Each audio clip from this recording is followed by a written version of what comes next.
A ver, ¿están ahí o no están ahí? ¿La captan o no la captan la pregunta? La pregunta hace referencia a Ludwig Wittgenstein, filósofo alemán del siglo XX, la primera mitad del siglo XX. Y que hay dos Wittgenstein, el primero y el segundo Wittgenstein, es decir,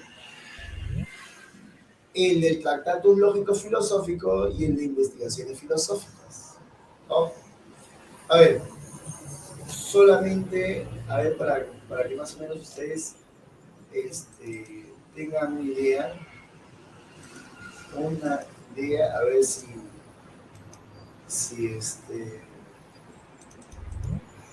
pueden captarla, a ver, para que más o menos tengan una idea. ¿Dónde está? A ver,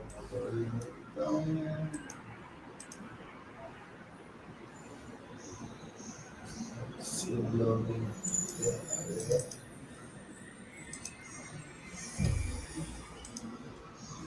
Acá está. No sé si hicimos, pero en todo caso la voy a presentar, ¿ya?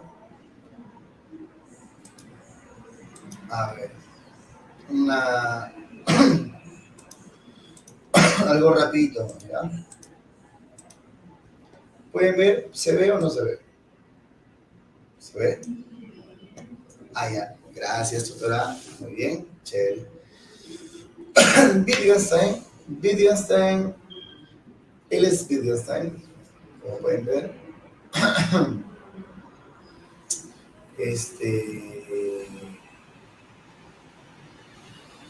La diferencia entre el primero y el segundo Wittgenstein, sino que el primer Wittgenstein plantea algo que tiempo después él mismo va a decir que lo que he pensado anteriormente era un error.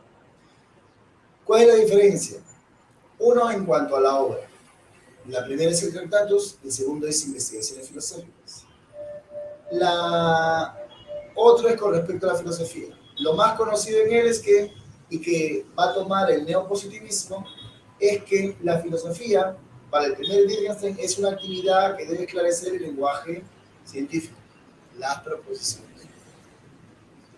En cambio, el segundo plantea que es terapéutica, es decir, que debe aliviar los problemas del lenguaje. En cuanto a la teoría, la primera teoría planteada en el Tractatus es la teoría isomórfica, pictórica, figurativa, ojo, pueden agregarle ahí, no sé, no puedo agregarle, figurativa de la realidad, ¿sí? Figurativa de la realidad, ¿ya? Ojo, repito, isomórfica, pictórica, figurativa. La segunda es de los juegos de lenguaje. El giro que va a generar el Tractatus es un giro lingüístico. En cambio, el segundo es pragmático. El significado de una proposición está por la referencia, según el Tractatus. El segundo está por el uso.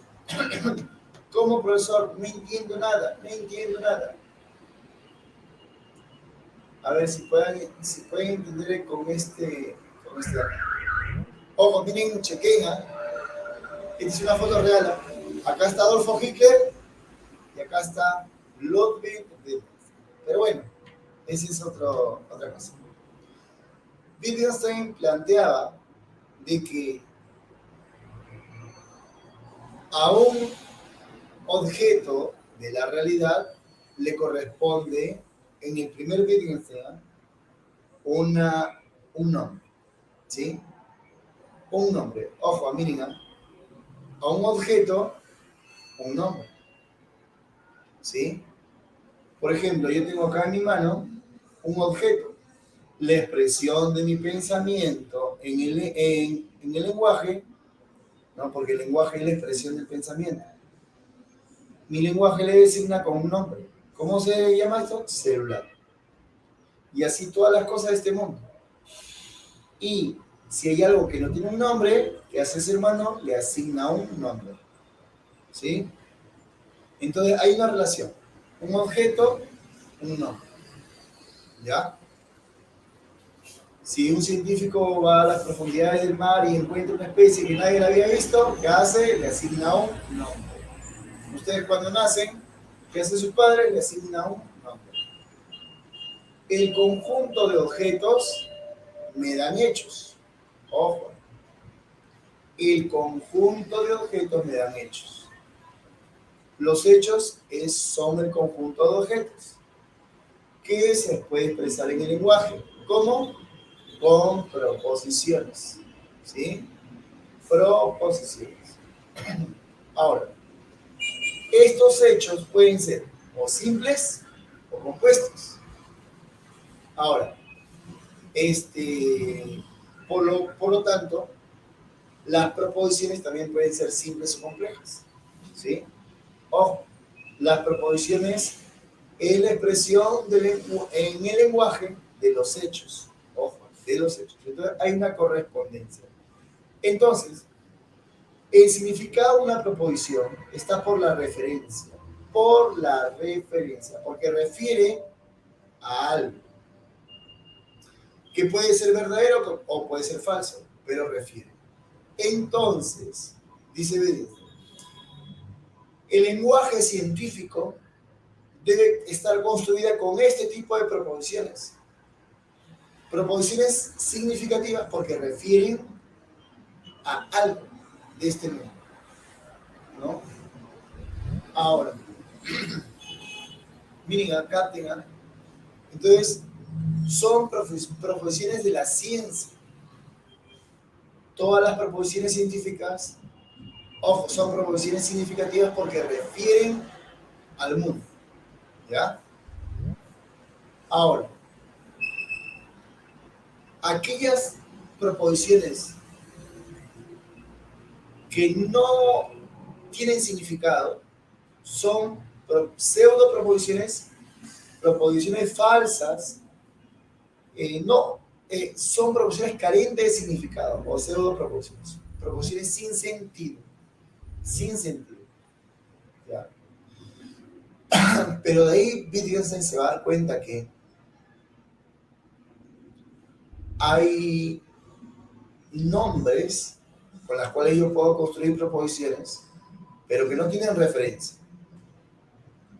Por ejemplo, yo puedo construir una proposición con Minotauro, Centauro, Pegaso, pero no tienen referencia, por lo tanto no tienen significado, por lo tanto son pseudo proposiciones o proposiciones carentes de significado.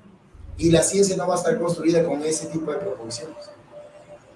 Pero también se va a dar cuenta que hay hechos de este mundo que el lenguaje no puede atrapar. Es decir, no podemos nombrar.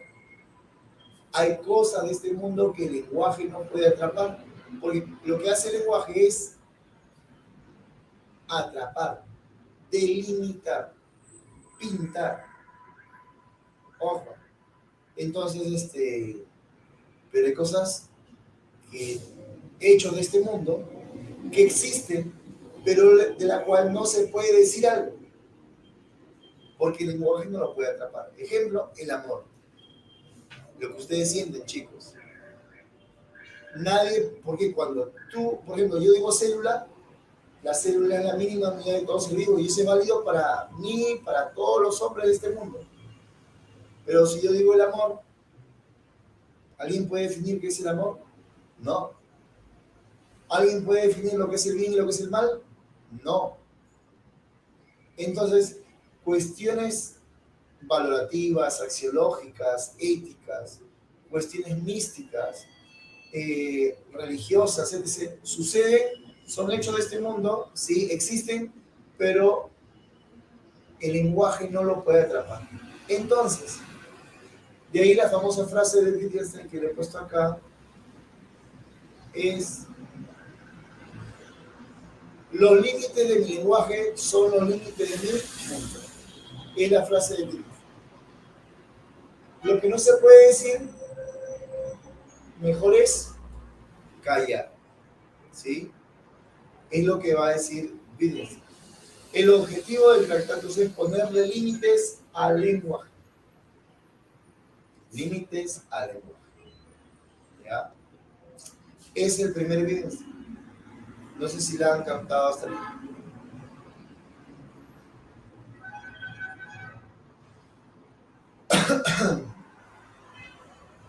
El segundo Wittgenstein es este, que dice que lo que ha pensado anteriormente es un error. ¿Por qué? Porque el significado de una proposición no está por la referencia. Porque si yo digo Ronald Vidal, estás arrecho. Oh, ¿qué he dicho, profesor? Ahí está la cuestión. ¿Qué he dicho? Para nosotros ya sabemos qué significa. Para un venezolano significa molestia. Y si yo digo Ronald Vidal, ¿me cachaste? Ah, nosotros ya sabemos qué significa. Pero para un mexicano significa me viste, me encontraste, ¿no? Me atrapaste. Y ahora me he enterado recientemente que para un chileno significa, si yo digo, por ejemplo, Ronald, Vidal, ¿la cachaste? Para los chilenos significa, ¿entendiste? Está relacionado o significa entender o no entender. Entonces, ¿a qué se debe el significado de estos nombres con los cuales yo puedo construir proposiciones? No está por la referencia, sino que tienen significados diferentes porque aquello que le dan significado son las personas. Y las personas están en una comunidad con una forma de vida determinada. Entonces, el significado de una proposición no está por la referencia, sino está por las formas de vida. Las diferentes formas de vida de las personas van a determinar diferentes significados de las proposiciones. Entonces, a esas diferentes formas de vida, con las cuales se van a determinar diferentes significados, Wittgenstein le va a llamar juegos de lenguaje. Juegos de lenguaje. Entonces, la forma de vida de las personas, el uso, ¿no?, va a determinar el significado de una proposición, ¿no? Porque la forma de vida depende de las necesidades de las personas. La práctica, el uso, va a determinar el significado de una proposición. De ahí el giro pragmático. Muy bien, muy bien, muy bien, muy bien. Eso es todo, amigos. Muy bien. Es un poquito larguito, pero creo que ha valido la pena, ¿no? Y ahora le voy a presentar. ¿Dónde está? ¿Dónde está el libro? Ahora está, ¿verdad? ¿Dónde está?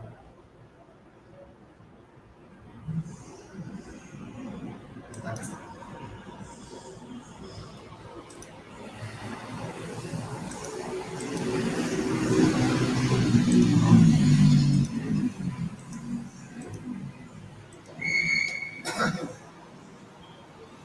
Ya, a ver, la clave cuál es. Cuando empleamos el lenguaje en la comunicación, ocurre para Wittgenstein mucho fundamental. Formamos imágenes o figuras mediante las cuales la realidad es representada. Estas figuras son como modelos de los hechos o corresponden por arreglos de sus elementos a lo que ocurre en el mundo.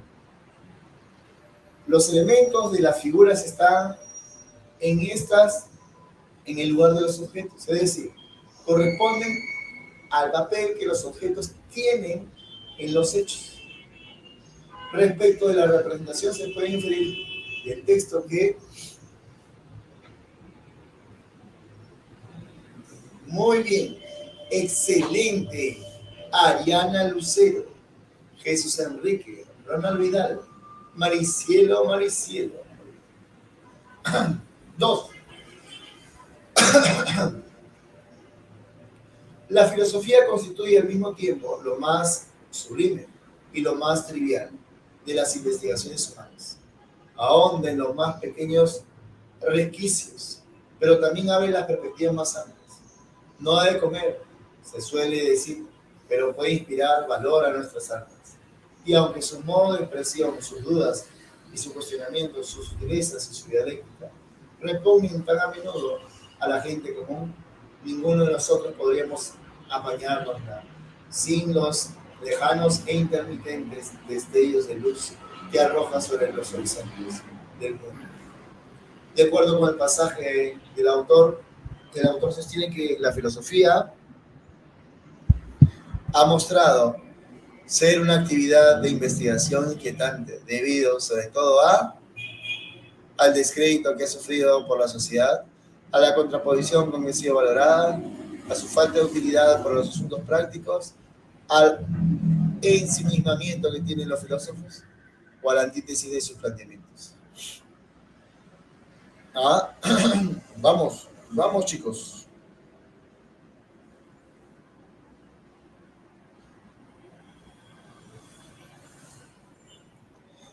Ojo, son preguntas de examen de admisión. Este material lo he hecho yo, con mucho amor para ustedes. Piensen un poquito.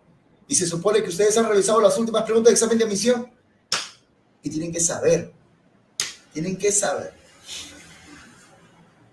Su Jesús Enrique. ¿Qué pasó? De acuerdo. Mira, ni siquiera una pregunta filosófica es RB. De acuerdo con el pasaje, el autor sostiene que la filosofía ha mostrado ser una actividad de investigación inquietante debido sobre todo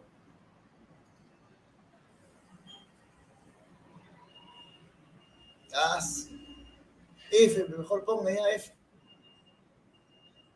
¿Quién se gana el pollito a la brasa? Es Brian Smith.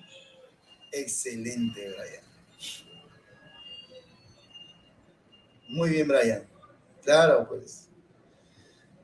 ¿Por qué? Porque debido a que justamente lo contrario, ¿alguien de ustedes va a postular a filosofía? Nadie. ¿Por qué? Porque no da de comer, ¿sí o no? Porque te mueres de hambre. Oh, pero, dice ahí,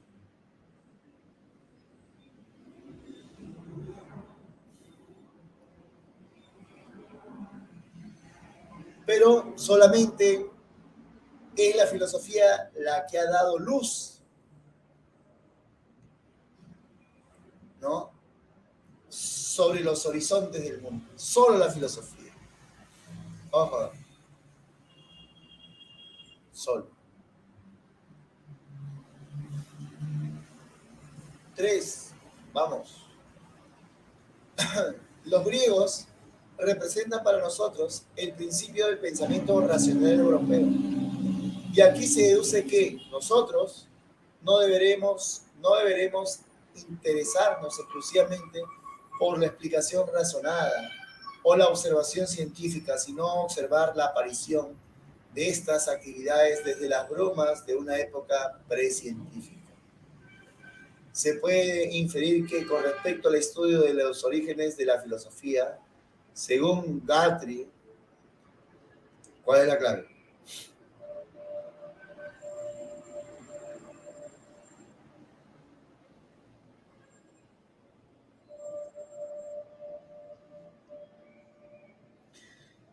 RB, chicos, RB. RB. Los griegos representan para nosotros el principio del pensamiento racional europeo. De aquí se deduce que no debemos interesarnos exclusivamente por la explicación razonada o la observación científica, que empieza con Tales, Anaximandro. No debemos interesarnos exclusivamente con aquel pensamiento que empieza con Tales, Anaximandro, Alcímedes, por la explicación razonada o la observación científica, sino observar la aparición de estas actividades de Tales, Anaximandro, ¿no?, desde las brumas de la época precientífica, es decir, Hesíodo, Homero, los poetas, ¿no?, Los aedos, que planteaban la mesura es lo mejor, nada en exceso, conócete a ti mismo, la vida de los hombres así como de las hojas. Un hombre, el mejor vale por cientos. Entonces la clave cae por su propio peso. Fue también pregunta de examen de admisión. ¿Quién se gana el pollito a la brasa? Maestro, Brian Smith. Excelente. Nunca existió una clara línea divisoria, pues, entre una concepción racional y otra mítica. ¿Quién más? Shirley Donatilla se reivindicó. Muy bien. ¿O qué pasa? ¿No están estudiando, creo, no? Chamadre, hoy. Para darle. Ya, reivindíquense en la 4, por favor. Ya. En la 4, reivindíquense.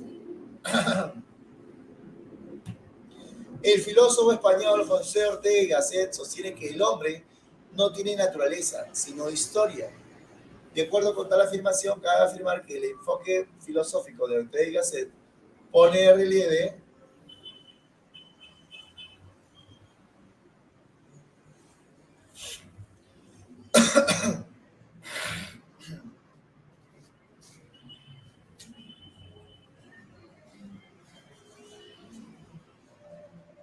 para Ortega y Gasset, representante del historicismo, así como Dilpe, sostiene que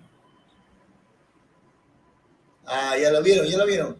O el mensaje llega tarde o ustedes se demoran, no sé. Ajá, cerebro, Pinky Cerebro, muy bien, Casucha, Catre, ajá, es que la E me hace ojitos. El valor de la historia en el hombre.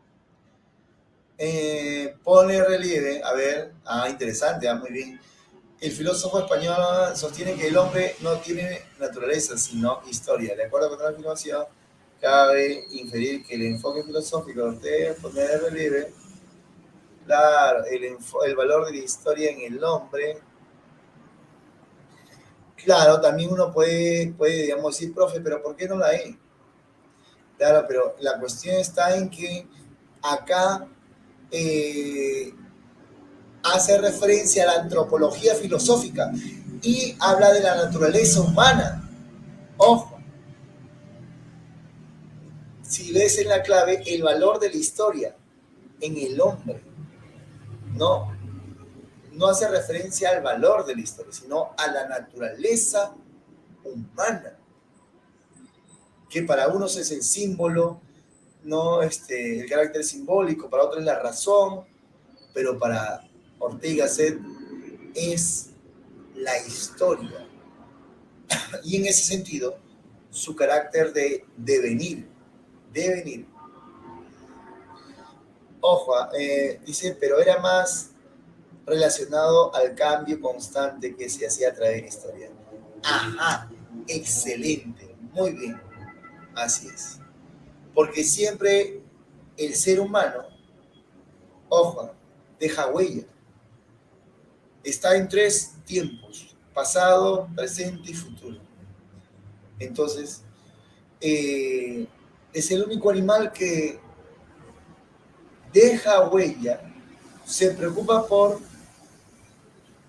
o en todo caso, digamos, su existencia necesariamente es histórica. Su naturaleza, la naturaleza humana es histórica, ¿no? O sea, entonces, es innegable ese devenir del ser humano. Entonces, por eso que está más certero su carácter dinámico de la condición humana. Muy bien, Maricielo, muy bien, excelente. Muy bien, Magdiel, Isabel, Estrella, Angelina, Maricielo Fernanda. ¿Es la misma Maricielo Fernanda? ¿Sí, no? ¿Quién más? Enrique, Jesús Enrique, y de ahí nadie más. Muy bien. 5, vamos por el ingreso. Cachimbos. En su conferencia sobre la filosofía política de Kant, Haren afirma que el pacto, según Kant, sería una idea pura que regularía nuestras reflexiones sobre tales temas y podría inspirar nuestras acciones. Los hombres son humanos gracias a esta idea de humanidad presente en cada individuo singular y puede considerarse civilizados o humanos en la medida en que esta idea se convierte en el principio de sus juicios y de sus acciones. Por así decirlo, el imperativo categórico de una acción podría enunciarse del siguiente modo: actúa siempre según la máxima gracias a la cual este pacto originario pueda realizarse en una ley general. Conferencia sobre respecto del texto anterior indique el valor de verdad o falsedad de las siguientes afirmaciones. 1. La convivencia social se debe a una idea regulativa en los individuos. 2. La humanidad es un principio abstracto que funda el contrato social. 3. El imperativo categórico se basa en la obligación jurídica de las leyes. 4. El contrato social recibe su fuerza vinculante de un principio moral. Vamos, yo sé que ustedes pueden. ¿Ah?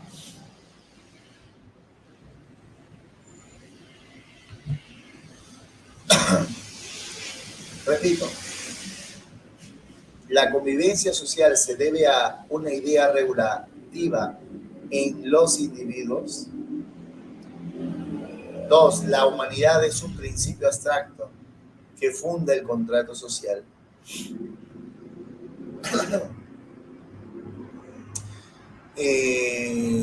3. El imperativo categórico se basa en la obligación jurídica de las leyes. 4. El contrato social recibe su fuerza vinculante de un principio moral. Son dos principios morales. Acá ha planteado uno, ¿no? Acuérdense, obra de tal modo que la máxima de tu voluntad sea elevado a principio de legislación universal. Algunos lo resumen así: obra de tal modo que no hagas a otras personas lo que no quieres que te hagan a ti. Ojo. Y la otra es obra de tal modo que siempre veas a la humanidad y a ti mismo siempre como un fin, nunca como un medio. ¿No? Entonces, el pacto, o sea, el contrato social, según Kant, sería una idea pura, ¿no? Que regularía regula, o sea, ordena nuestras reflexiones sobre tales temas que podría inspirar nuestras acciones. O sea, que el pacto, el contrato, ¿no? Está relacionado con la idea pura, ¿no? Hacia con un principio, con una norma, ¿no? General, universal, que regularía pues nuestras acciones. Los hombres son humanos gracias a esta idea pura, ¿no? A la idea de humanidad presente en cada individuo singular. Ojo. Entonces, la idea pura, ¿no? La idea de humanidad presente en cada individuo. Y puede considerarse civilizados humanos en la medida en que esta idea de humanidad se convierte en el principio de sus juicios y de sus acciones. Por así decirlo, el imperativo categórico de una acción podría enunciarse del siguiente modo: actúa siempre según la máxima gracias a la cual este pacto originario pueda realizarse en una ley general.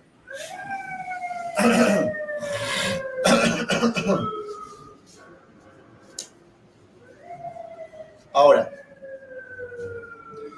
entonces, ya lo vieron ya, muy bien. La convivencia social se debe a una idea regulativa en los individuos, claro. La convivencia, ¿no? Se debe a la idea pura de humanidad presente en cada individuo. Entonces, lo tenemos como un principio que nos orienta a actuar. Es como que son como valores, principios, ¿no? Que nos dicen qué tenemos que hacer, qué cosas no tenemos que hacer. La uno es verdadero. La dos, la humanidad es un principio abstracto que funda el contrato social, por supuesto, ahí está, la idea de humanidad, dice. Tres, el imperativo categórico se basa en la obligación jurídica, no es jurídica, es una norma moral, no es una norma jurídica. Ojo. Margaret Esperanza, recién se levanta. Muy bien. Sí, sí, sí, sí, sí. Eso. Y la 4, el contrato social recibe su fuerza vinculante de un principio moral. Excelente. Entonces, claro, pues la 4 es correcta. De una idea pura, de un principio moral. Muy bien, de nada, Margaret. Muy bien. Entonces, la 5 es la A. ¿Ya? 6. ¿Qué dice la 6? Dice, en la actualidad muchos jóvenes piensan que la felicidad consiste en llevar una idea sensual y en acumular riquezas. En eso consiste para ellos además una vida exitosa y plena. En cambio, Aristóteles sostuvo que la felicidad humana consiste en... A ver, ¿cuál sería la clave para usted?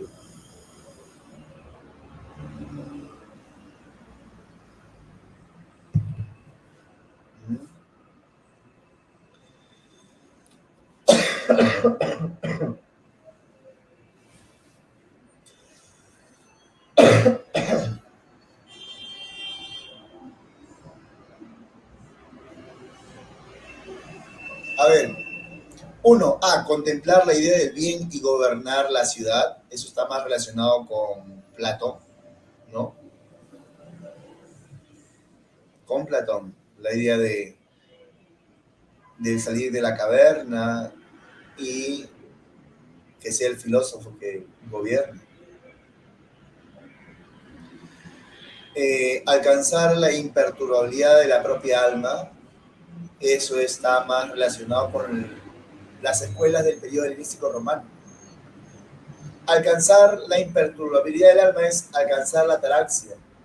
Eso es lo que buscaban las escuelas filosóficas del periodo helenístico romano. No para Aristóteles. La C, recibir los honores y reconocimiento de los demás. Honores y reconocimiento de los demás.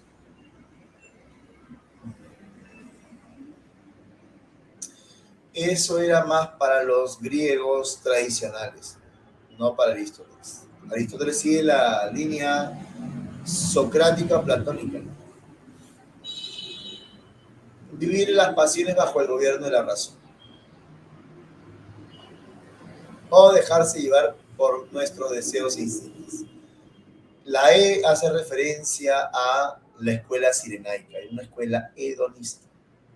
Y obviamente la única que nos queda es la D, vivir las pasiones, pero bajo el gobierno de la razón.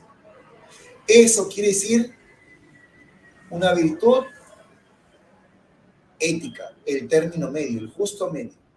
Ojo, ni tan ni muy, ¿no? Eso, ser prudente, la prudencia, ¿no? La frónesis, ¿no? La razón, el término medio por encima de todo. ¿Ya? Muy bien, excelente. Brian Smith. Brian Smith, tú vas a ver cómputo general, ¿eh? O sea, que no te estás equivocando en nada. Juan Gabriel. Ahí está el cantante. Bien, excelente. Un chico inteligente. Muy bien. Tania Belén. Excelente. Muy bien, Tania. Ariana Lucero, también una chica inteligente. Maricielo Fernanda. Excelente, Maricielo. Muy bien. La 7. Ya, vamos a hacer la 7. Dice, convinieron con los demás en llamar vicio a lo que el hombre, sin consideración por el público, fuera capaz de cometer para satisfacer alguno de sus apetitos. Si en tales acciones vislumbrara la mínima posibilidad de que fueran nocivas para algún miembro de la sociedad y de hacerle menos servicial para los demás, y en dar el nombre de virtud a cualquier acto por el cual el hombre, contrariando los impulsos de la naturaleza, procurara el bien de los demás o el dominio de sus propias pasiones, mediante la racional ambición de ser bueno. De acuerdo con el texto, determina el valor de verdad o falsedad de las siguientes afirmaciones. 1. Los actos morales no son desinteresados porque buscan un interés. 2. Solo es moral aquel que atenta contra sus propios impulsos. 3. Los actos moralmente erróneos están motivados por los propios intereses. 4. La moral se determina por consideración a sus consecuencias. La B.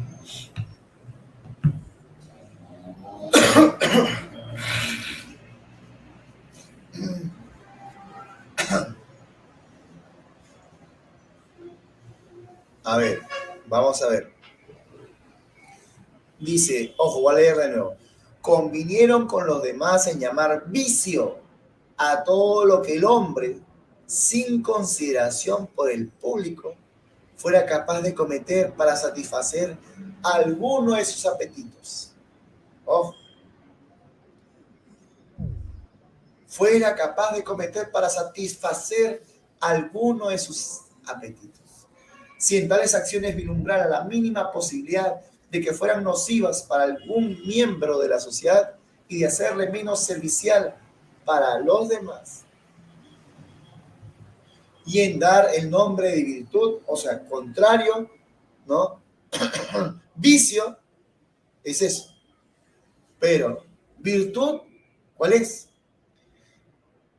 Y en dar nombre de virtud en cualquier acto, a cualquier acto, por el cual el hombre, contrariando los impulsos de la naturaleza, procurar el bien de los demás o el dominio de sus propias pasiones mediante la racional ambición de ser bueno.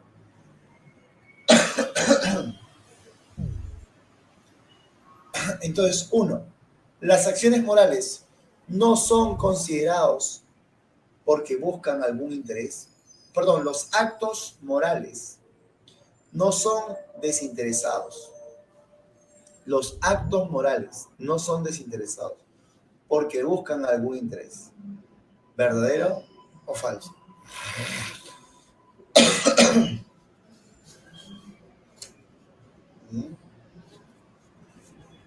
Angelina, excelente Angelina, muy bien, falso, pues, ¿no? Ojo, los actos morales no son desinteresados. ¿Ya están dando la clave ya? Barquito, barquito, barquito, no, piénselo bien, piénselo bien, piénselo bien. Ojo. Entonces, los actos morales no son desinteresados. Ojo. Entonces, dice ahí, ¿dónde está?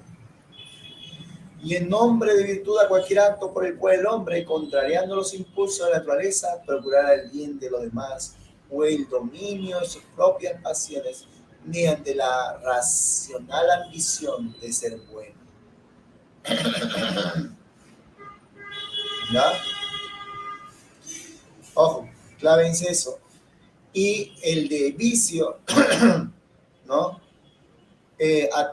A todo lo que el hombre, sin consideración por el público, fuera capaz de cometer para satisfacer alguno de sus apetitos. Si en tales acciones vislumbrara la mínima posibilidad de que fueran nocivas para algún miembro de la sociedad y en hacerle menos servicial para los demás.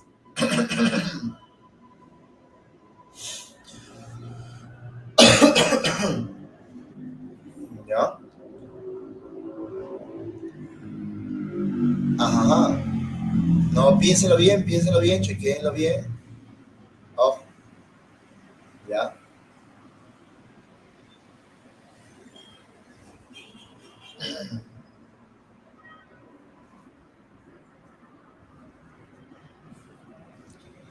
Ahora, la dos, solo es moral aquel que atenta contra sus propios impulsos.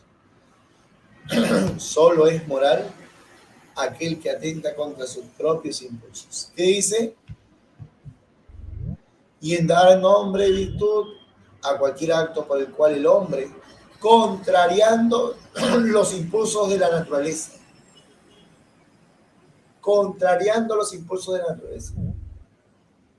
solo es moral aquel que atenta contra sus propios impulsos. ¿Verdad? 3. Los actos moralmente erróneos están motivados por los propios intereses.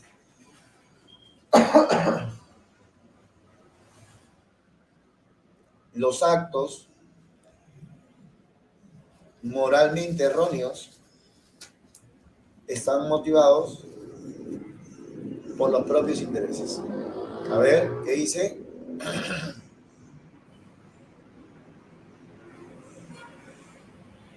Dice, vicio a todo lo que el hombre, sin consideración por el público, es decir, sin consideración por los demás, fuera capaz de cometer para satisfacer alguno de sus apetitos y sin tales acciones vislumbrara la mínima posibilidad de que fueran nocivas para algunos miembros de la sociedad y de hacer menos servicial a los demás.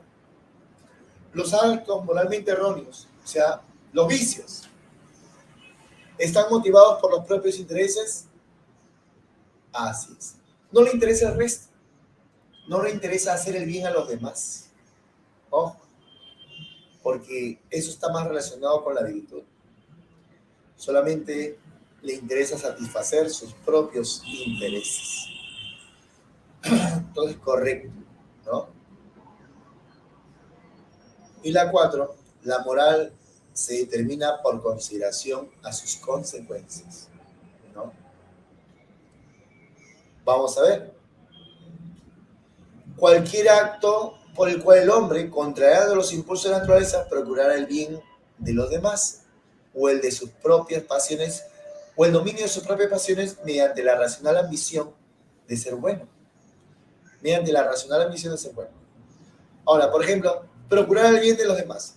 ¿Y cómo nosotros nos damos cuenta que has procurado el bien a los demás? Tenemos que ver.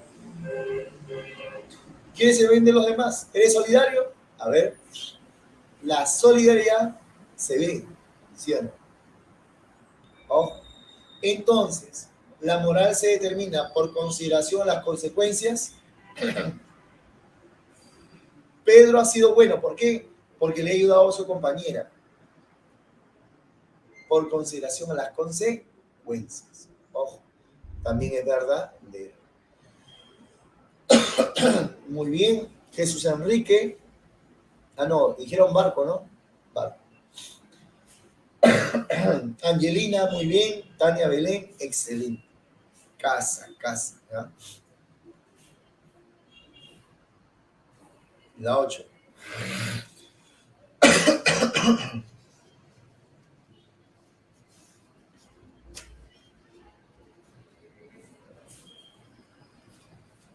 Dice, tal es en efecto la verdadera causa de todas estas diferencias sociales. El salvaje vive en sí mismo. El hombre sociable siempre fuera de sí. No sabe vivir más que en la opinión de los demás. Ojo. Y solo del juicio ajeno. Por así decirlo, extrae el sentimiento de su propia existencia. De la cita de Rousseau se infiere que, ojo, el salvaje vive en sí mismo, el hombre sociable siempre fuera de sí, el hombre sociable siempre fuera de sí, no sabe vivir más que en la opinión de los demás, solo del juicio ajeno. Entonces, Jesús Enrique actúa solamente en función a lo que otros han dicho de él. Ojo, está preocupado, ¿no?, de lo que digan de él. Ojo, vive en función a lo que opinen los demás sobre él. Dice, por así decirlo, extrae el sentimiento de su propia existencia. Entonces, ¿la clave cuál sería?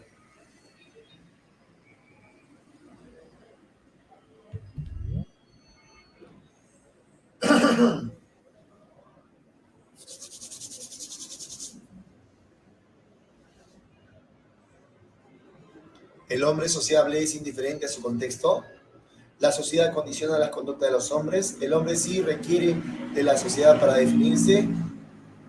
La determinación de la identidad del hombre es externa. El hombre en su estado de naturaleza no tiene identidad. Clave, clave, clave.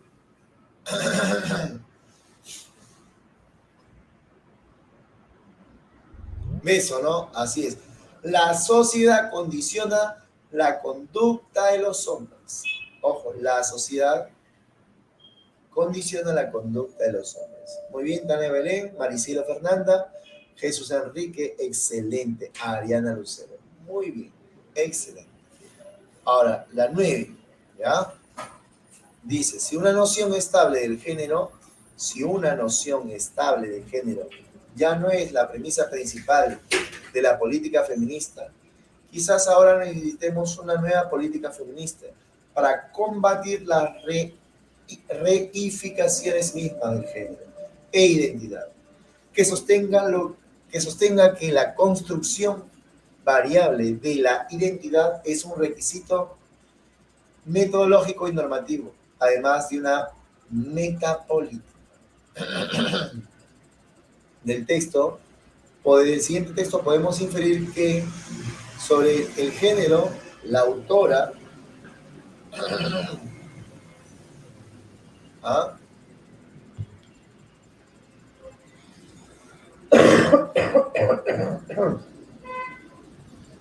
A ver,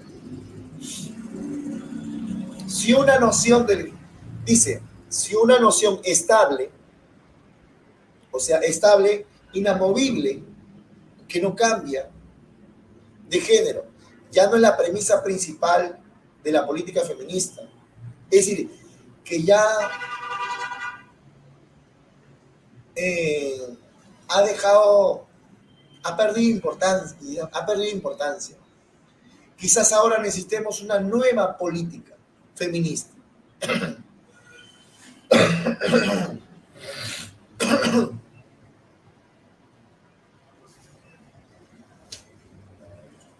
Necesitemos una nueva política feminista para combatir las reificaciones mismas de género e identidad, que sostenga que la construcción variable de la identidad es un requisito metodológico y normativo, además de una meta política.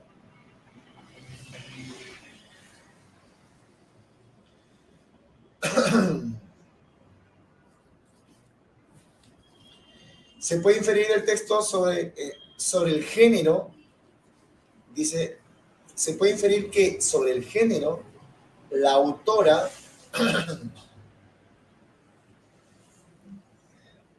Segura Cris Estrada, Alison Patricia.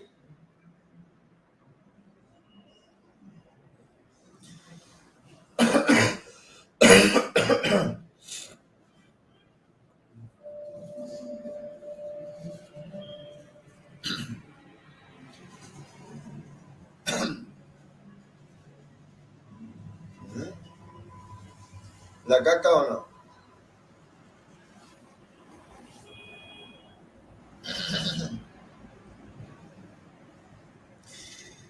En la primera está la clave. Si una noción estable de género ya no es la premisa principal de la política feminista. Una noción estable de género.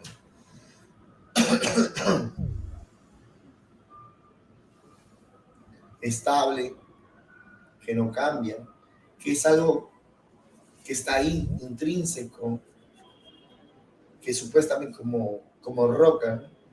Como parte de la C, asume la forma inmutable, pero más bien, a ver, la primera parte, la noción estable de género, ¿eso está más cerca de mutabilidad o inmutabilidad?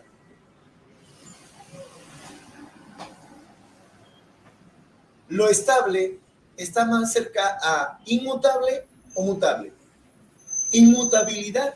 Y está hablando, cuando habla de estable de género, le está aplaudiendo, le está aplaudiendo.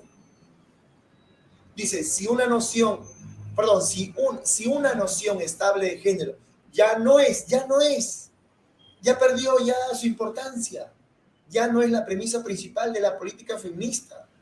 Quizás ahora necesitemos una nueva, ¿no?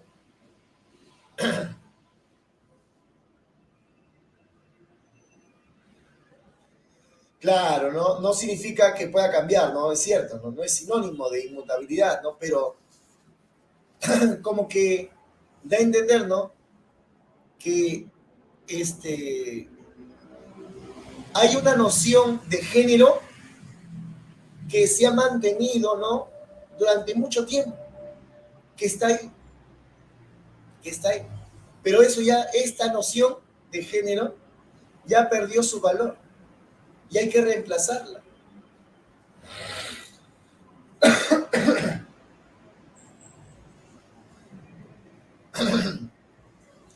Es estable, pero eso no significa que pueda cambiar, que no pueda cambiar. Claro.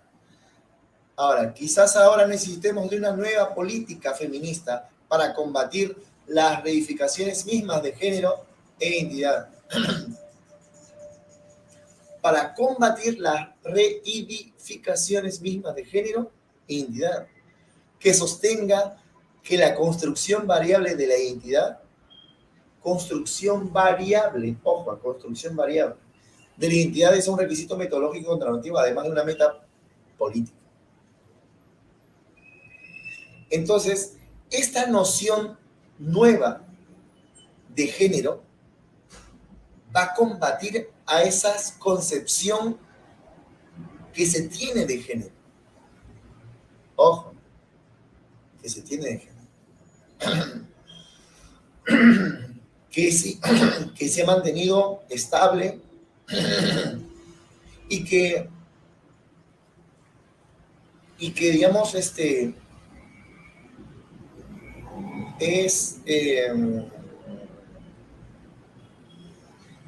digamos,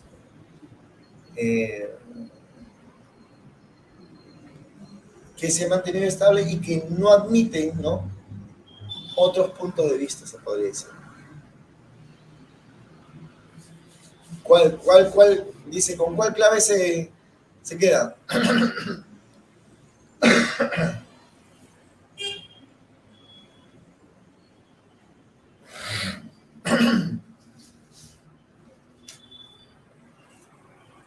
Porque está cuestionando, prácticamente está cuestionando al feminismo tradicional. Está cuestionando al feminismo tradicional que maneja esas categorías, esa concepción de género. Y ella está planteando como posibilidad otra política, ¿no? Otra política feminista que va a manejar otra concepción de género, no el tradicional. Entonces la clave cae por su propio peso. Cuestiona, ¿no?, el esencialismo de una naturaleza humana, ¿sí? Ojo.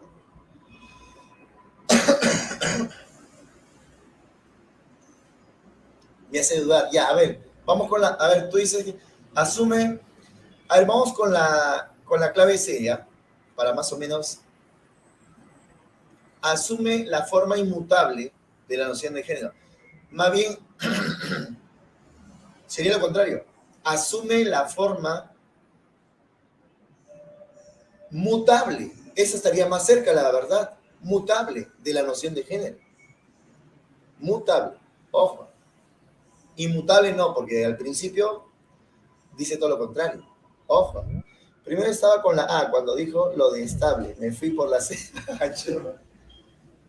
Ojo.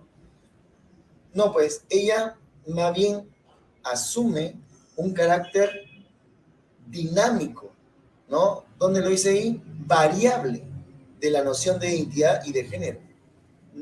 Digamos, para relacionarlo con los términos de la clave C, es mutable, mutable, mutable.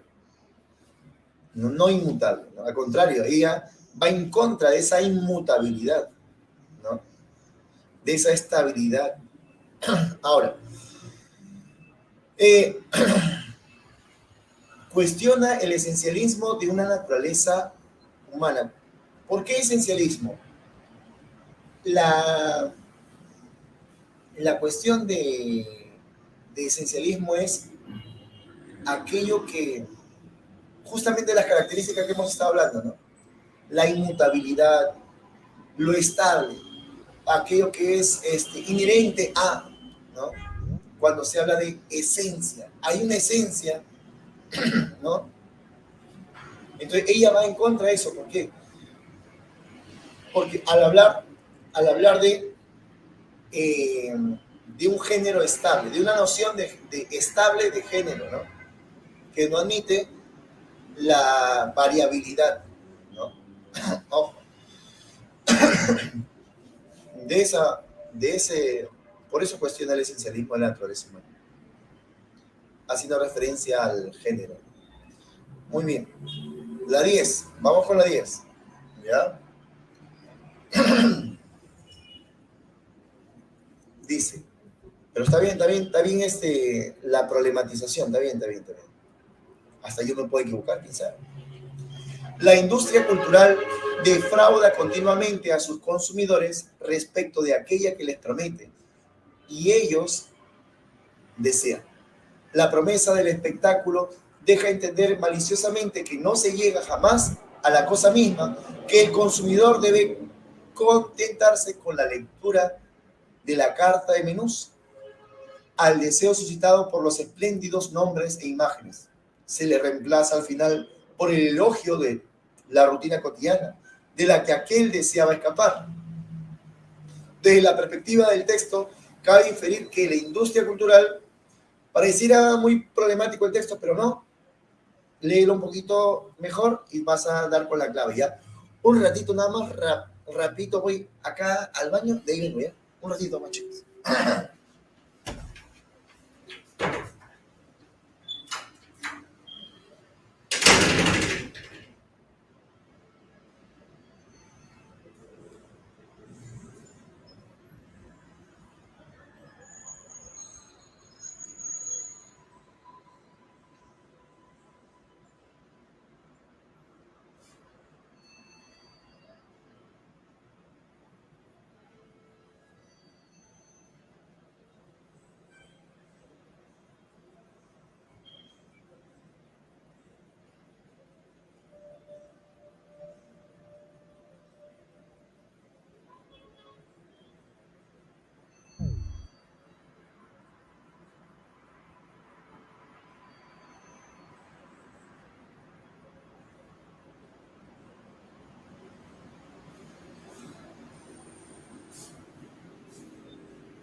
Ya chicos, continuemos, disculpen nomás, disculpen. Sino que hay veces la urgencia es la urgencia. ¿Ya? Muy bien. Y la clave es, dice, ya anda la clave, Maricielo, Angelín, Luis Orlando, Estrella, ¿sí, no? Desde la perspectiva del texto, cabe inferir que la industria cultural, ¿sí?, genera una sensación de engaño al no ser satisfecho el deseo. ¿Sí? ¿Por qué? Porque dice, ¿no? En la parte dice, la promesa del espectáculo deja entender maliciosamente que no se llega jamás a la cosa misma, que el consumidor debe contentarse con la lectura de la carta de menús. El deseo suscitado por los espléndidos nombres e imágenes se le reemplaza al final por el elogio de la rutina cotidiana. Bla, bla. ¿Sí? Dedo. Vamos con la 11.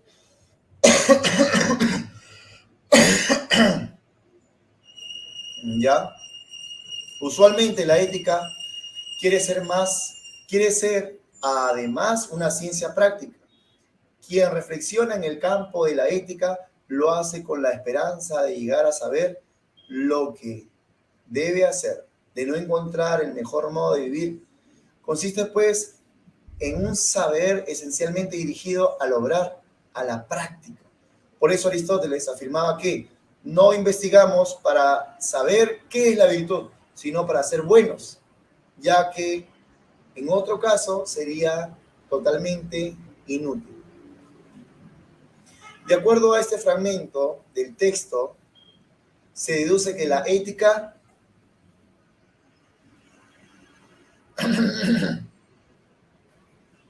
a ver,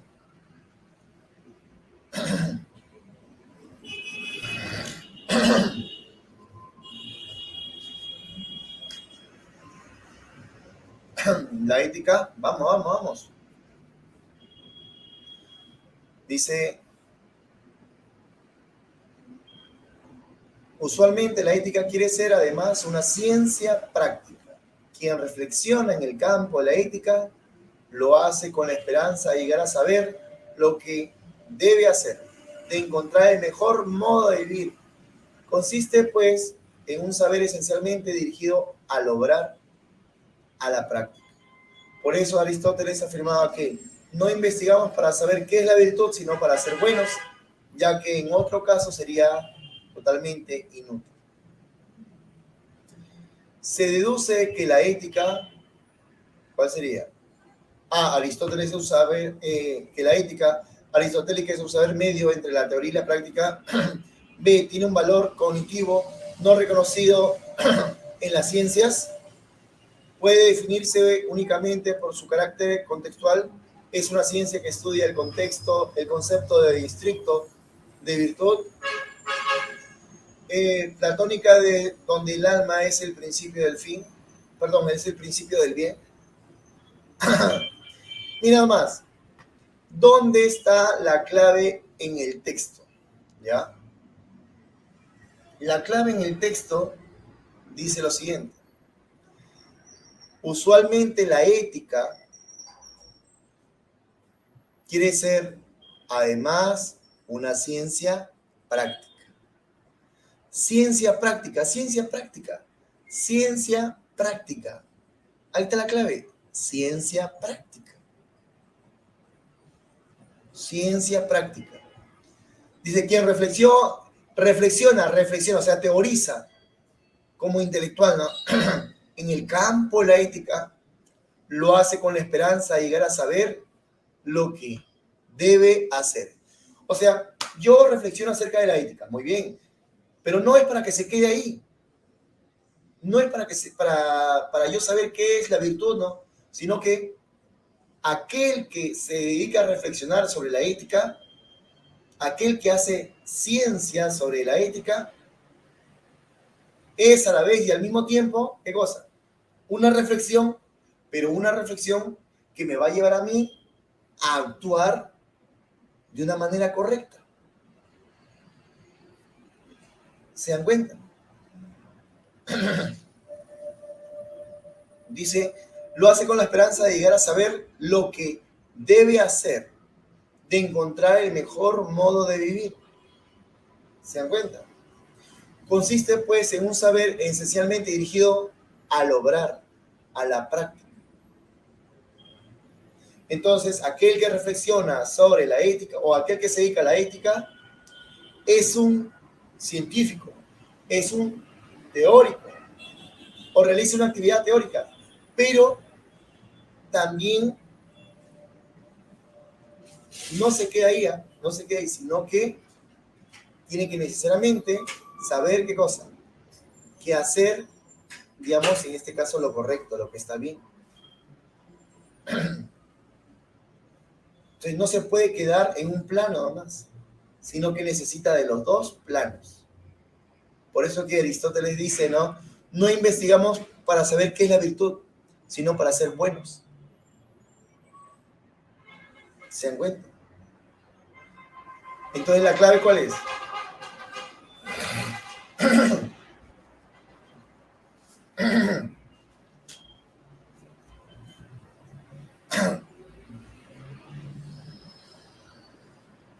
Dijeron ahí la B, tiene un valor cognitivo no reconocido en las ciencias. No es la B. Vamos, vamos, vamos.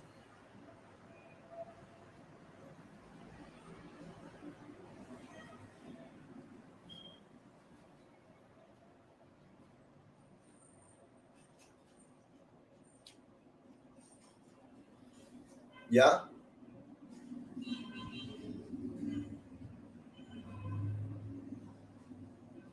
Vamos chicos, la clave, la clave. Es más, todas las claves te dan respuestas absolutamente descabelladas. O sea que por descarte puedes darte cuenta que esa es la clave y las otras no. Por descarte, porque las otras están jaladas de los pelos. Porque, por ejemplo, dice, de acuerdo con el fragmento del texto, se deduce que la ética platónica, donde el alma, se deduce que la ética platónica donde el alma es el principio del bien. Platónica, para empezar, no está hablando de Platón. Es una ciencia que estudia el concepto estricto de virtud. Si tú lees ahí, estudia solamente el concepto estricto de virtud. Claro, pues. La A, muy bien, Jesús Enrique. Así es, Valentina Tilín, ¿no? Ah, perdón. Valentina Tailín, excelente, Valentina. Magdiel Isabel, excelente, excelente. Ahora vamos con filosofía política. Ojo, filosofía política. ¿Ya? ¿Qué dice con respecto a Maquiavelo? ¿Ya? Dice, Maquiavelo no pensaba únicamente, ni siquiera de modo principal, en la organización política. Así es, muy bien, Ariana Lucero, sino en la totalidad de la constitución moral o social de un pueblo, que a su juicio deriva de la ley y de la sabiduría y previsión del legislador. Esto, de acuerdo con la cita, determina el valor de verdad de las siguientes afirmaciones. 1.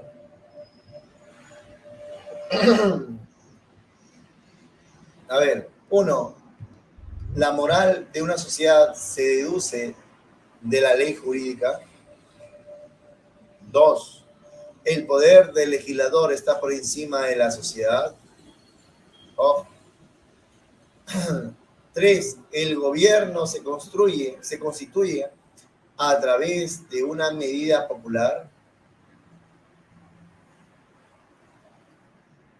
4. Maquiavelo legitima el predominio del legislador. ¿Mm?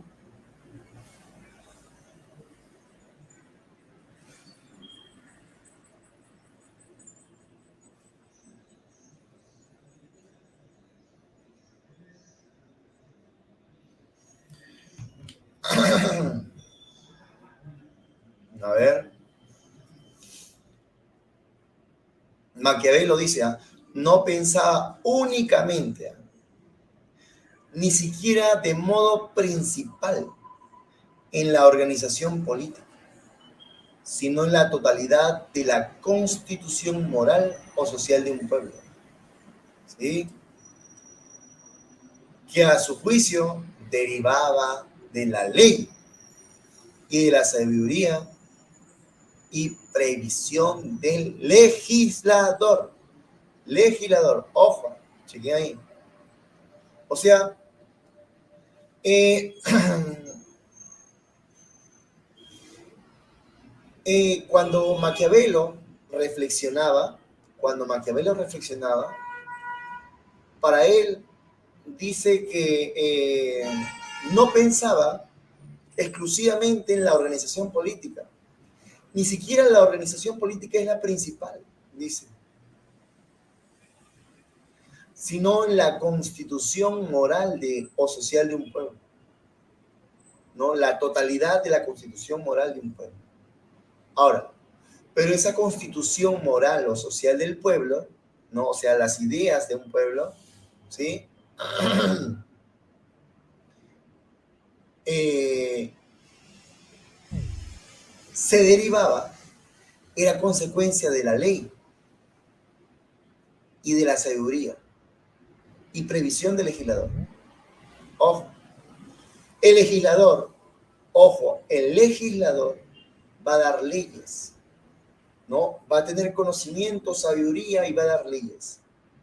Y esta sabiduría, estas leyes van a determinar, ¿no? La constitución moral de la sociedad, ¿ya? Ojo. Entonces, ¿cuál es principal? ¿La organización política o el legislador? Pregunto. ¿Ah? ¿Cuál es la organización política o el legislador? El legislador es más importante. Es más importante. Ojo. Es según el texto ahí de Maquiavelo. Entonces, cuando nos dicen la moral de una sociedad se deduce de la ley jurídica, sí. Dice, se deriva de la ley, dice. Es verdadero. ¿El poder del legislador está por encima de la sociedad? Sí. Es más importante. ¿El gobierno se constituye a través de una medida popular? Ahí es falso, pues. O sea, porque eso sería válido ¿para quiénes? Para aquellos que plantean que el soberano es el pueblo, ¿no? Y el gobierno es derivado de el poder popular, ¿no? Pero para Maquiavelo no. Para Maquiavelo, según este texto, lo más importante sería al revés, el legislador y de ahí la sociedad, el pueblo. Lo más importante es las leyes, la sabiduría del legislador. Entonces la 3 es falso, ¿no? Y 4, Maquiavelo legitima el predominio del legislador. Así es. Avala, legitima. Muy bien. Clave, beso. Muy bien, excelente. Jesús, Maricielo, Estrella, Angelina. Así es. Clara, excelente.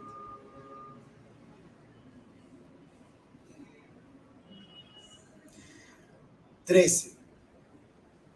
La lucha por el reconocimiento, ojo, se está convirtiendo rápidamente en la forma paradigmática del conflicto político a fines del siglo XX. Las reivindicaciones del reconocimiento de la diferencia estimulan las luchas de grupos que se movilizan bajo la bandera de la nacionalidad, la etnicidad, la raza, el género y la sexualidad. En estos conflictos post-socialistas, La identidad de grupo reemplaza el interés de la clase como motivo principal de movilización política. La dominación cultural reemplaza la explotación en tanto injusticia fundamental. Y el reconocimiento cultural reemplaza la redistribución socioeconómica como remedio contra la injusticia y como objetivo de la lucha política. Reconocimiento o redistribución. Un debate entre marxismo y... De acuerdo con el texto, señale lo que corresponde al concepto de lucha por el reconocimiento. 1. El reconocimiento ha desplazado las reivindicaciones redistributivas. 2. La dominación cultural reemplaza a la explotación en tanto injusticia fundamental. 3. El reconocimiento de la diferencia ha reformulado el concepto de justicia. 4. Los agentes sociales no exigían reconocimiento porque sus intereses eran de clase. Vamos. Dime la clave de la 13. ¿Sí?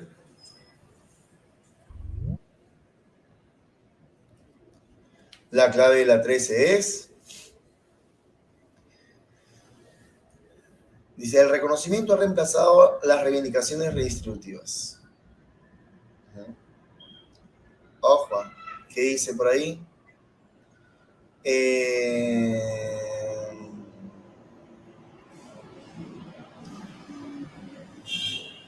Dice, la lucha por el reconocimiento se está convirtiendo rápidamente en la forma paradigmática del conflicto político a fines del siglo XX. Ojo.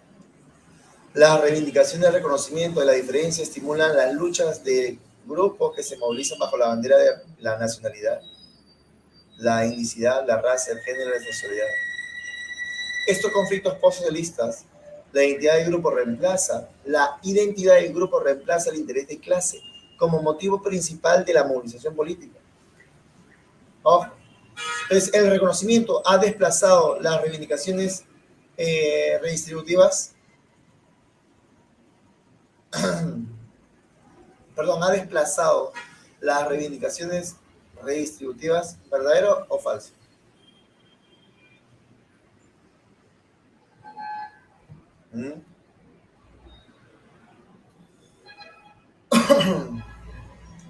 Verdadero, pues. El reconocimiento ha desplazado las reivindicaciones redistributivas. Verdadero. Ojo. La dominación cultural reemplaza la explotación en tanto injusticia fundamental. La dominación cultural reemplaza a la explotación. ¿Verdadero o falso? La dominación cultural reemplaza a la explotación en tanto injusticia fundamental.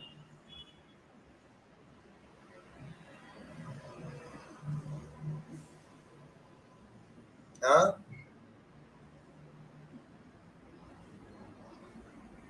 Pero está ahí. ¿Pero qué dice? Lee. ¿Eso no dice el texto?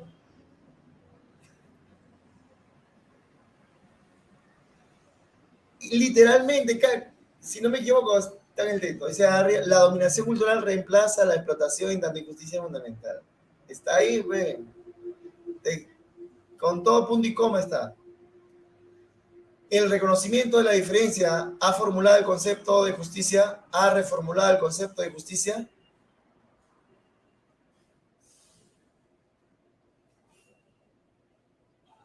¿Ah? Falso, pues falso, ¿no? Los agentes sociales, claro, falso, ¿no? Los agentes sociales no exigían reconocimiento porque sus intereses eran de clase.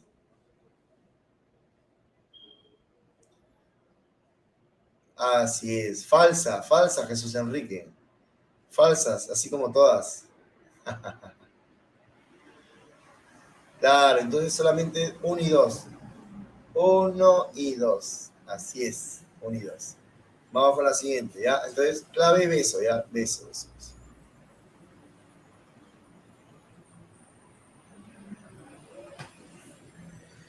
La justicia hoy en día precisa de 2 dimensiones, redistribución y reconocimiento.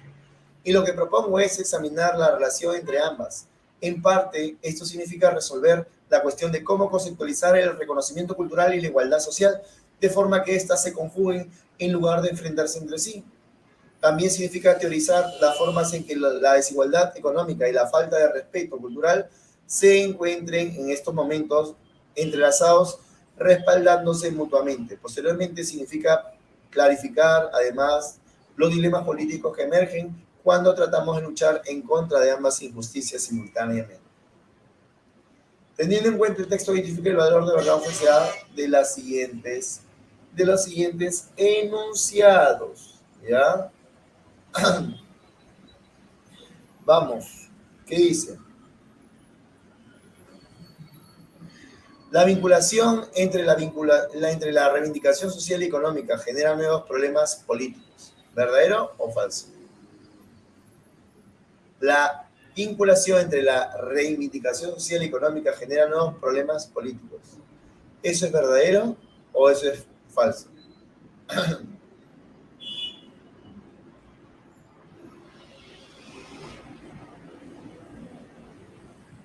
¿Ah?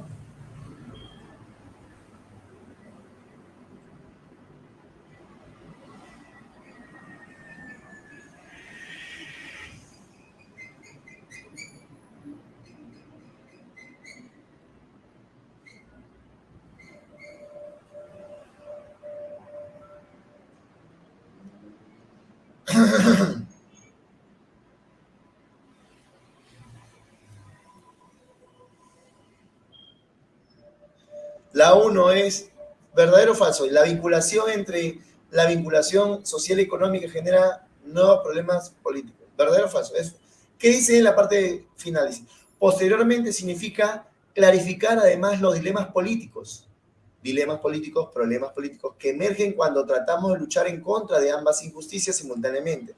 O sea, los nuevos problemas políticos emergen no cuando vinculamos la reivindicación social y económica, no, sino emergen cuando luchamos contra ambas injusticias. Ahí posteriormente significa clarificar además los dilemas políticos que emergen cuando tratamos de luchar contra ambas injusticias. Entonces, los problemas, dilemas políticos emergen cuando se lucha contra ellos, no cuando se relacionan. Ojo.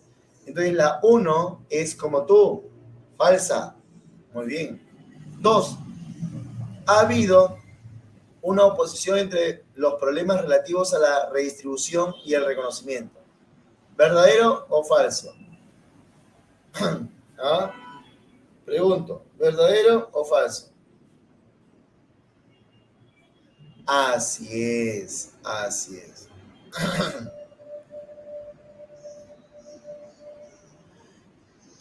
Así es. Ha habido oposición entre los problemas relativos a... Porque dice, ¿no? En parte esto significa resolver la cuestión de cómo conceptualizar el reconocimiento cultural y la igualdad social, de forma que estos se conjuguen en lugar de enfrentarse entre sí. Ojo. Dice 3. Es innecesario reformular las concepciones sociales y económicas para que puedan conciliarse. Es innecesario reformular los conceptos sociales y económicos para que puedan conciliarse. ¿Ah? Falso, pues, ¿sí o no? Porque justamente sí, dice ahí, en parte esto significa resolver la cuestión de cómo conceptualizar el reconocimiento cultural y la igualdad social. Ojo. De forma que éstas se conjuguen en lugar de enfrentarse entre sí. También significa teorizar las formas en las que la desigualdad y la falta de respeto cultural se encuentran en estos momentos entrelazados, respaldándose mutuamente. Es innecesario reformular los conceptos sociales y económicos para que puedan conciliarse. No, pues es necesario más bien. ¿Sí o no? Es necesario.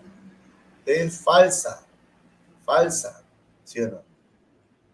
Y la 4, el reconocimiento y la redistribución se vinculan porque comparten las mismas injusticias.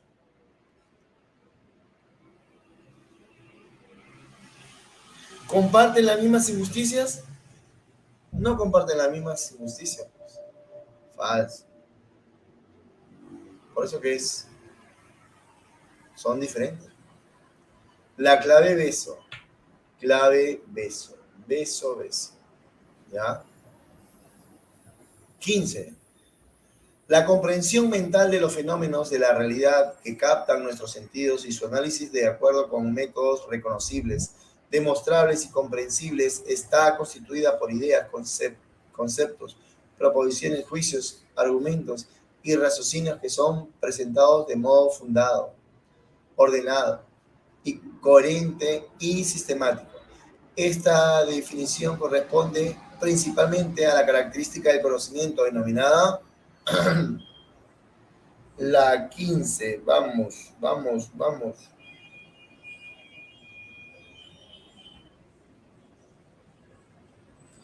Allá, Ariana, vamos a ver, dice la vinculación. Ahí, ¿por qué es falsa? Como tú comprenderás. La parte final, esta que dice acá, posteriormente significa clarificar. Además, los dilemas políticos, problemas políticos que emergen. Ojo, que emergen. Dice, la vinculación entre la reivindicación social y económica genera nuevos problemas políticos. Vamos a ver qué es lo que genera nuevos problemas políticos. Ojo, posteriormente significa clarificar además los dilemas políticos que emergen, dilemas políticos, problemas políticos, que emergen cuando tratamos de luchar en contra de ambas injusticias. O sea, te está diciendo el texto que los problemas políticos emergen cuando se lucha contra ellos. ¿Y qué dice la primera? Dice, la vinculación entre la reivindicación social y económica genera nuevos problemas políticos. Falso, porque lo que genera nuevos problemas políticos es la lucha contra ellos. ¿Sí? No la vinculación entre estos dos, sino la lucha contra ellos, según el texto. ¿Ya? Y lo de arriba, que también significa teorizar las formas en las que la desigualdad, a ver, dice, significa resolver la cuestión de cómo conceptualizar el reconocimiento conceptual y cultural, reconocimiento cultural y la igualdad social, de forma que éstas se conjuguen en lugar de enfrentarse entre sí. ¿Ya? También significa teorizar las formas en las que la desigualdad económica y la falta de respeto cultural se encuentran en estos momentos entrelazados, respaldándose mutuamente. Ya, pero no te está diciendo que los nuevos problemas políticos emergen por la lucha entre estos dos. Emergen producto de la vinculación entre estos dos. Ojo. Hay lucha entre estos dos, ¿sí? Porque dice, ¿no? Resolver la cuestión de cómo conceptualizar el reconocimiento cultural y la igualdad social, de forma que éstas se conjuguen en lugar de enfrentarse. El reconocimiento cultural y la igualdad social se deben conjugar en lugar de enfrentarse entre sí, luchar entre sí. Ya, pero los nuevos problemas políticos, ojo, surgen producto de la lucha contra estos dos factores. Estos dos. No surge por la vinculación entre estos dos. Más bien, él lo que está proponiendo es vincular, relacionar a estos dos, ¿no? ¿Sí? ¿Sí? Teorizar la forma de desigualdad. Dice, teorizar de qué manera están relacionadas, entrelazadas estos dos, la cuestión de la reivindicación social y económica. Luchar contra ellos. y es de esa manera que surgen nuevos problemas. ¿Ya? Pero no sé si la viste, ¿sabes? Creo que está más o menos claro. ¿Sí? Pero bueno, ya. La 15, ¿cuál es la clave? ¿Mm? La comprensión mental de los fenómenos de la realidad que captan nuestros sentidos y su análisis de acuerdo con los métodos reconocibles, demostrables y comprensibles está constituida por ideas, conceptos, posiciones, juicios, argumentos y raciocinios que son presentados de modo fundado, ordenado y coherente y sistemático. Esta definición corresponde principalmente a la característica del conocimiento científico denominado ¿ah?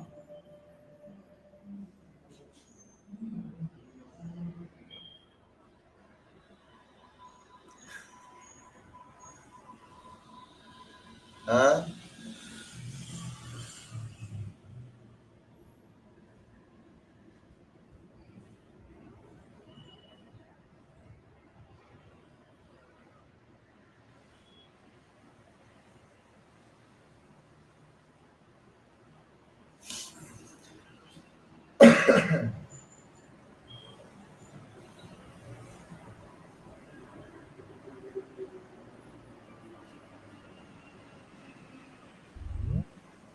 ¿Cuál?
A ver,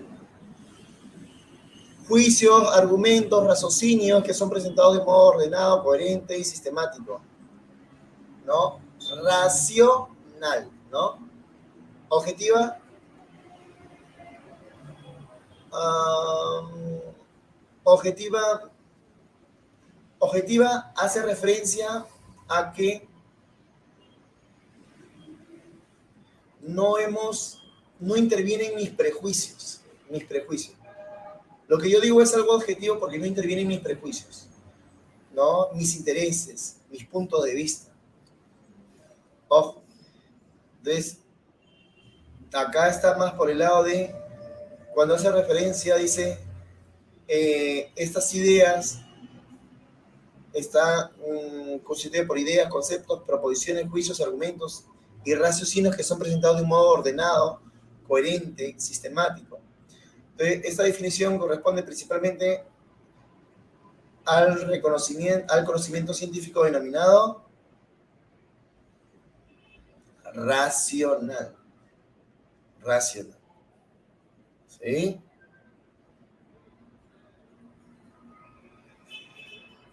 ¿Sí? ¿Estamos de acuerdo? ¿Sí? Ya.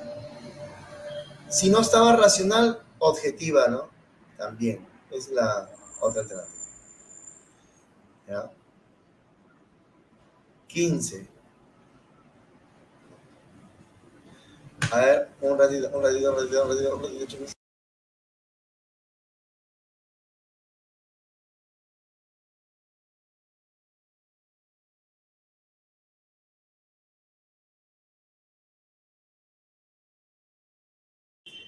Ya, a ver. Un ratito, un ratito, un ratito, un ratito, un ratito. Un ratito.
Ya, a ver, sigamos, disculpen.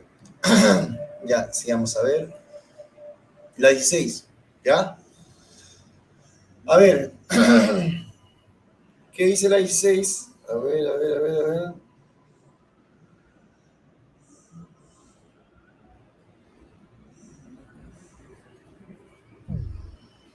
A ver.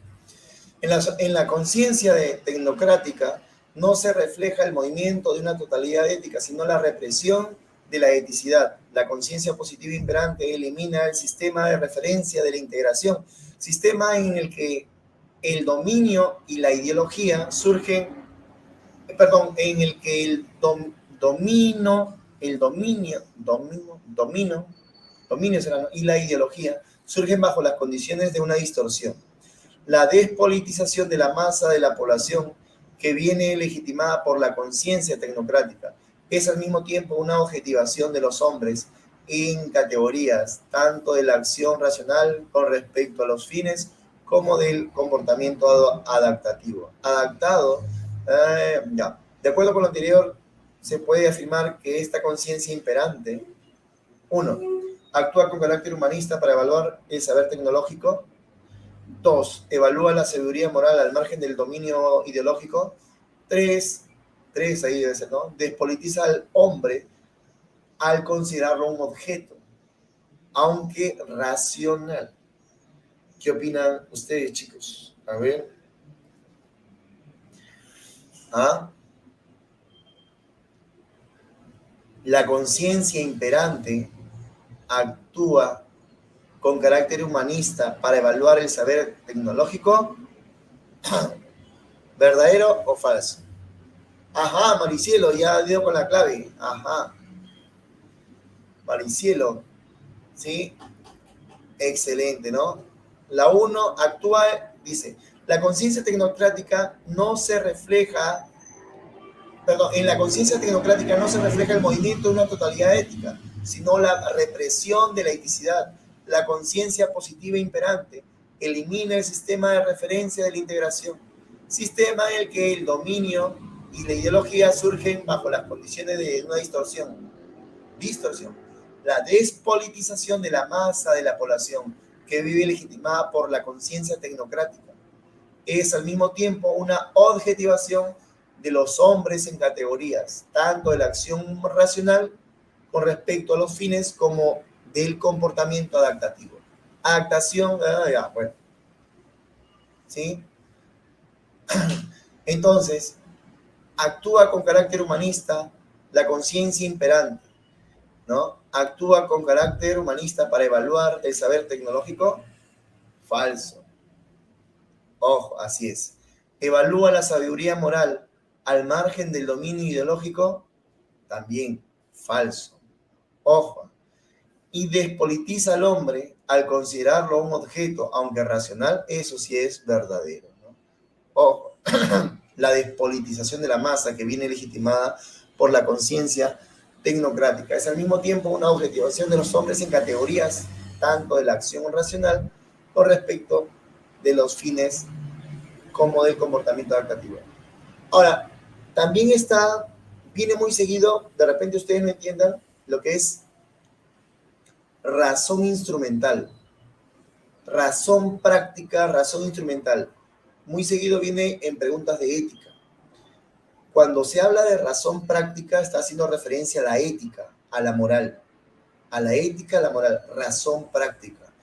Cuando se habla de razón instrumental, se está hablando de el modo de pensar moderno, contemporáneo, industrial, que todo lo ve industria.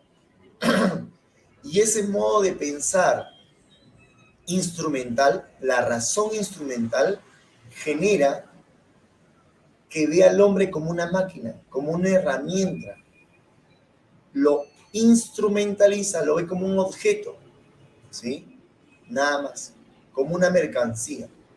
Entonces, la razón instrumental, dicen algunos, o la gran mayoría, enajena al ser humano, lo deshumaniza, ¿no? Eso es para que más o menos tengan en cuenta, ¿no? Porque algunos textos te hablan de razón práctica, de razón instrumental, como que si uno, como que nosotros ya presumiéramos que es, ¿no? La 17, ¿ya? La 17. ¿Qué dice la 17?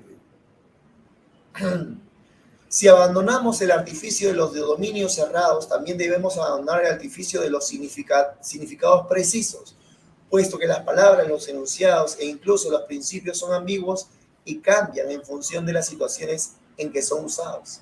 Las interacciones entre culturas, dominios lingüísticos y grupos profesionales se producen constantemente y por lo tanto es absurdo hablar tanto de la objetividad como de significado relativo dentro de los márgenes bien definidos. El objetivismo, la idea de verdad que la acompaña, y el relativismo suponen límites que no se encuentran en la práctica y dan por supuesto que la gente comprometida en formas de colaboración interesantes, aunque a veces difíciles, están haciendo tonterías. El objetivismo y el relativismo son quimeras. En relación con el reconocimiento del texto se puede extraer en relación con el conocimiento del texto se puede extraer ¿qué se puede extraer?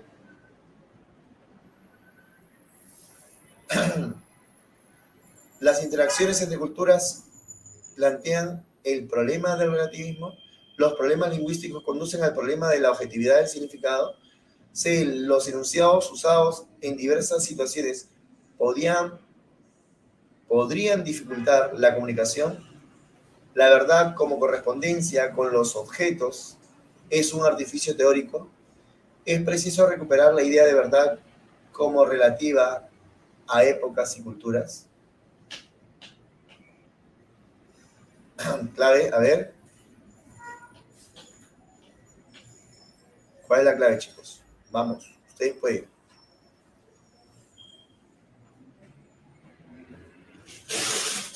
A ver, díganme, ¿cuál es la clave? Si ustedes se dan cuenta, ¿qué está cuestionando ahí? Dice, si abandonamos, ¿no?, el artificio de los dominios cerrados, también debemos abandonar el artificio de los significados precisos. Significados precisos, puesto que las palabras, los enunciados e incluso los principios son ambiguos y cambian en función de las situaciones en que son usados. Ojo, las palabras, los principios cambian en función de las situaciones en que son usados, según el que hace el texto. Las interacciones entre culturas, dominios lingüísticos y grupos profesionales se producen constantemente y por lo tanto es absurdo hablar de objetividad, como el significado relativo dentro de es absurdo hablar de objetividad, ¿no?, como de significado, tanto de objetividad como de significado relativo dentro de los márgenes bien definidos. Entonces, y cuando se habla de objetividad, es porque lo que yo digo corresponde con los hechos, ¿sí? Ojo, el objetivismo y el relativismo suponen límites que no se encuentran en la práctica y dan por supuesto que la gente comprometida en formas de colaboración interesantes, aunque a veces difíciles, están haciendo tonterías. El objetivismo y el relativismo son quimeras. Entonces, ustedes dicen la C, los enunciados usados en diversas situaciones podrían dificultar la comunicación. No, no te dices. Dificultar la comunicación, no. No te dices. Te está diciendo que, ojo, la verdad, como correspondencia con los objetos es un artificio teórico. No corresponde. ¿Qué dice el objetivismo y el relativismo? Suponen límites que no se encuentran en la práctica. O sea que no existen las realidades, ¿no? No existe en la realidad objetivismo y relativismo. Son, digamos, son quimeras, son falsedades, ¿no? Artificios teóricos, ¿ya? No, la clave es la D de dado, ¿ya? Verdad como correspondencia con los objetos es un artificio teórico, ¿ya? Vamos a ver. Decía la E, es preciso recuperar la idea de verdad como relativa a las épocas y culturas. No, cuestiona más bien la idea de objetivismo, ¿no? Y relativismo. La 18, vamos. ¿Ya? A ver, cuando un científico sostiene, vamos rapidito porque ya estamos acabando. Cuando un científico sostiene que el aumento del nivel del mar está relacionado con el cambio climático definido como la alteración de los patrones normales del clima, está llevando a cabo una función de la ciencia conocida como, a ver, la 18. Vamos, conocida como, así es. No, chequeen bien, ¿ah? Cuando un científico, así es, casa, ¿no? Explicación científica. Cuando es debido a causa de, explicación. La 19. El descubrimiento comienza con la percepción de la anomalía, o sea, con el reconocimiento de que, en cierto modo, la naturaleza ha violado las expectativas inducidas por el paradigma que rige la ciencia normal. A continuación se produce una exploración, más o menos prolongada de la zona de la anomalía y solo concluye cuando la teoría del paradigma ha sido ajustada de tal modo que lo anormal se ha convertido en lo esperado. De acuerdo con el texto citado, Kuhn hace referencia a ¿a qué? Vamos. Clave es al proceso de reajuste de un paradigma científico. ¿Ya? Y por último la 20, ¿sí? Acá la clave, le voy a dar la clave ya rapidito, la clave de la 20 es la E, ¿ya? La E. Verdadero, falso, ¿ya? Muy bien, chicos, ha sido todo por hoy, será conmigo hasta la próxima oportunidad. Nos vemos, cuídense, chau.